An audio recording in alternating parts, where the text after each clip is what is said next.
Друзья, всем привет! Вы находитесь на канале НР Авто. Меня зовут Никита Романюк, и сегодня мы с вами посмотрим, что же это за зверек, этот Zeekr X.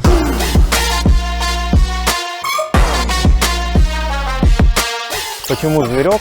Потому что в нем очень много мощности, но выглядит он достаточно сомнительно для спортивного автомобиля. Обязательно досматривайте видео до конца. Сегодня мы с вами сделаем тест-драйв, поговорим о технической части, поговорим про внешний вид, попробуем проехать на нем боком, возможно, проедем по бездорожью.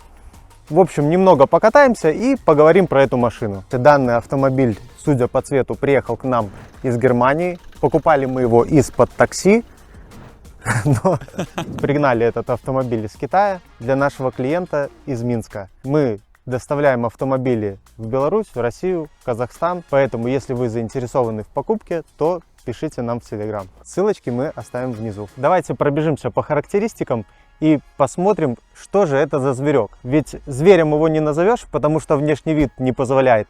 Но при этом у него 428 лошадиных сил и разгоняется он за 3,8 секунды до 100. Высота данного автомобиля почти 1,6 метра, длина 4,45 и ширина 1,83 м. Этот автомобиль у нас в комплектации U на полном приводе, поэтому у него два электромотора.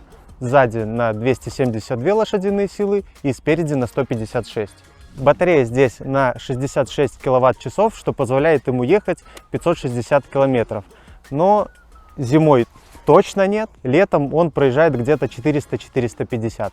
Дизайнером этого автомобиля является дизайнер Bentley. Я думаю, вы сами это прекрасно видите. Он очень похож на все Bentley. Ну, из интересных решений здесь, наверное, только вот эти вот фары. Китайцы позиционируют этот автомобиль как SUV, то есть это внедорожник, адаптированный для города. Но лично мое мнение, это скорее хэтчбэк. Жалко, что нету эксперта из прошлой серии с Аватаром, вот он бы нам точно помог. Вот это что, по-твоему, это кроссовер или седан? Я не понимаю. Стоимость данного автомобиля от 30 до 40 тысяч долларов в зависимости от комплектации. За эти деньги вы можете купить либо Теслу тройку, либо, если мы говорим про российский рынок, то вы можете купить электромосквич. Давидыч, привет, и привет импортозамещению. Но если мы будем рассматривать немцев, то, конечно же, вы можете взять хорошую бэушную пятерку, либо Mercedes Ешку или там очень нарядную Цешку. Пишите свои комментарии, что выбрали бы вы за эти деньги. От 30 до 40 тысяч. Нам очень интересно ваше мнение. А ты бы что купил? Хату взял бы одну, сдавал бы. Немножко позже мы переместимся в более теплое помещение, и я покажу вам, как собрать себе автомобиль в конфигураторе. А сейчас поехали немножко прокатимся.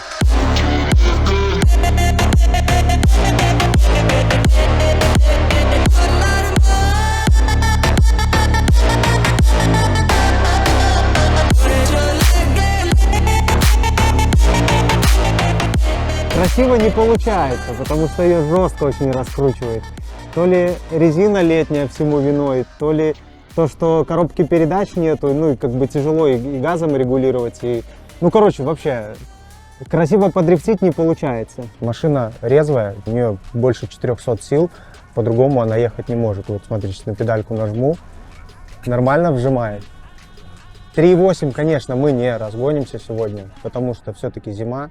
Мы на летней резине, динамика обалденная, подвеска жестковатая, это тоже естественно, потому что у нее нету пневмы, плюс мощная машина, она не должна быть очень мягкая. Вот, она такая сбитая, четкая, рулится классно, вопросов нету. По батарейке, естественно, зимой расход сумасшедший, сейчас у нас пишет 47 киловатт, но это с учетом того, что мы очень много стояли на одном месте и машина работала, аккумулятор тратился на то, чтобы обогревался салон и так далее. И здесь есть два режима. Вот то, что нам обещают с завода изначально, там где 560 километров запас хода у нее якобы, вот сейчас на 59%, 300 километров. Но это все шляпа. Более реальный расход вот здесь вот.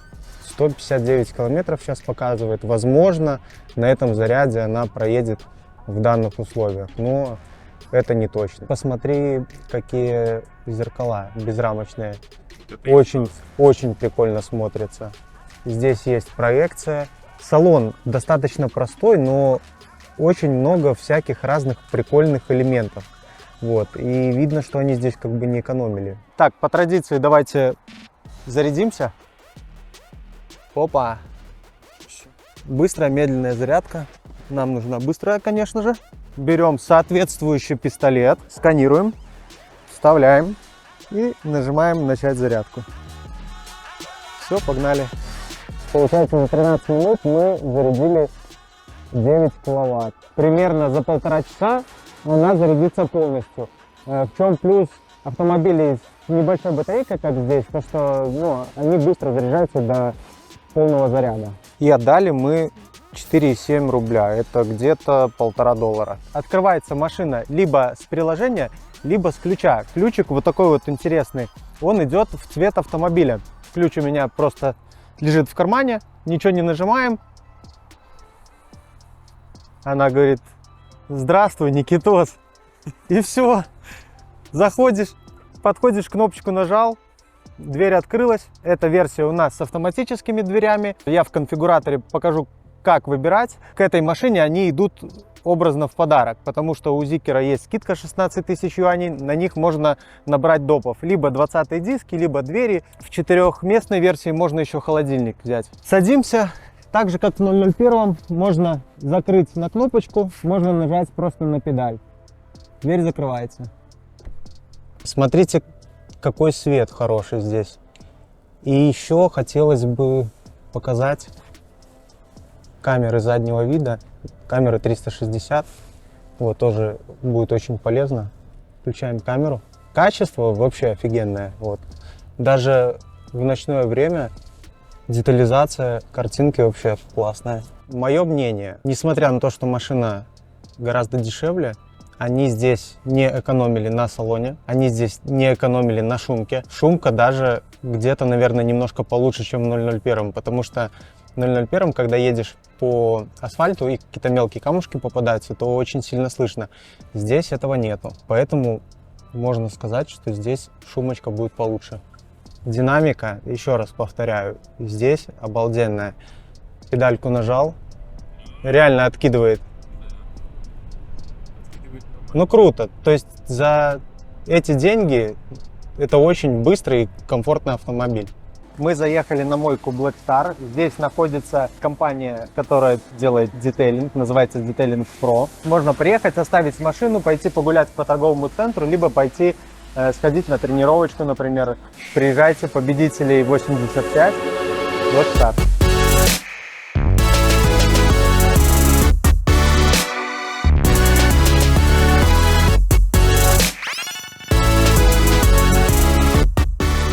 Пока моют машину, я, как и обещал, покажу вам, как выбирать себе автомобиль. Заходим в приложение Zeekr, выбираем конфигуратор, выбираем Zeekr X. Первая это 4-местная, вторая 5-местная. Выбираем 4-местную, к примеру. Добавляем полный привод. И, как мы видим, цена увеличилась всего лишь на 4800. Хотя стоит это 20 тысяч. То есть Zeekr дает 16 тысяч скидку на допы. Далее, здесь можно выбрать цвет. Здесь можно выбрать диски. 3 варианта 19-х, одни 20-е за 16 тысяч юаней. Цвет салона. Это все входит. Автоматические двери. Это чтобы открывалось карточкой NFC. Никто не берет эту функцию. И холодильник. Эта функция доступна только для 4-местных версий. Автопилот, он идет автоматом. Ну, у нас, конечно же, не работает. Вот максимальная комплектация 237 800 юаней получается. Ну что ж, давайте поговорим про внешний вид. Пробежимся по кругу и посмотрим, что же он из себя представляет. На передней части у нас расположены вот такие вот декоративные фары. Они не несут никакой функции, кроме эстетической. Основные фары у нас вот здесь вот находятся. Камера 360, парктроники. Данная версия у нас идет на 19 дисках. Резина стоит Continental. Размер у нас 235 на 50. Очень интересный элемент — это зеркало. У него нету рамок. Здесь находится камера. Вот тут вот находится поворотник. Смотрится обалденно. Двери в данной версии автоматические. Опять же, они стоят 8000 юаней, если вы хотите дополнительно иметь такую функцию. Кому-то нравится, кому-то нет. Решать вам. Сзади все то же самое. Кнопки открывается, но открывать нужно вручную. Возможно, в настройках можно поставить, чтобы она полностью открывалась. И с кнопки не закрывается. Ну, видимо, так и должно быть. Лючок для зарядки открывается либо нажатием, либо же из салона. Быстрая зарядка, медленная зарядка. Закрываем. Сзади из интересных элементов это вот такой вот фонарь. Надпись Zikr. Объемная такая, за стеклом находится внутри. Здесь кнопка, которая открывает багажник. Багажник открывается с кнопки, открывается с салона. Как видите, багажник у нас не очень вместительный, но как для такого городского хэтчбека, в принципе, ну, достаточно стандартный. И давайте посмотрим, что у нас в салоне. Садимся вовнутрь. В сиденьях сразу утопаешь. Очень удобно. Передние сиденья у нас имеют вентиляцию и подогрев. Регулировка сидений у нас идет как на экране, так и обычными кнопками. Двери. Здесь у нас все обтянуто кожей. Кнопка открытия дверей. Очень интересное решение с открытием окон. Я таких рычагов нигде не видел. Руль стандартной, привычной для нас формы. Интересные кнопки.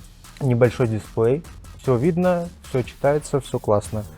Регулируется руль по высоте и по вылету таким вот образом. Зеркало заднего вида обычное. Экран стандартный, привычный в автомобилях такого класса. Здесь нету вот этой вот центральной консоли, что ли, или как ее назвать. Удобно тем, что не мешает ничего колену, но непривычно. Однако есть один плюс.